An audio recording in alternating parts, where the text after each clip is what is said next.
কেন ইসলাম ধর্মে কোনো মহিলা নবী নেই? আমার মতে এটাই সঠিক।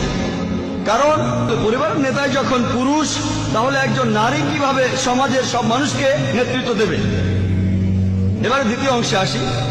একজন নবী জামাতের নামাজের সময় সাধারণত ইমামতি করেন। আর আমি আগেও বলেছিলাম যে নামাজের বিভিন্ন ভঙ্গি, যেমন কায়াম, রুকু, সেজদা, দাঁড়ানো, মাথা নোয়ানো আর উপর হয়ে সেজদা, যদি এগুলো মহিলা নবী করতেন তাহলে পেছনে যারা নামাজ পড়বে তাদের অসুবিধা হতো। আর এছাড়াও দেখবেন যে নবীজি সাধারণ মানুষের সাথে প্রায় প্রতিদিনই দেখা করতেন। কোন মহিলা নবী থাকলে ইসলাম পুরুষ ও নারীর অবাধ মেলামেশার অনুমতি দেয় না। যদি কোনো মহিলা নবী হতেন আর তিনি অন্তঃসত্ত্বা হন, সে সময় তিনি বেশ কয়েক মাসের জন্য তার দায়িত্বগুলো পালন করতে পারবেন না। যদি তার সন্তান থাকে তাহলে তার জন্য একই সাথে নবী ও মায়ের দায়িত্ব পালন করা কঠিন হয়ে যাবে।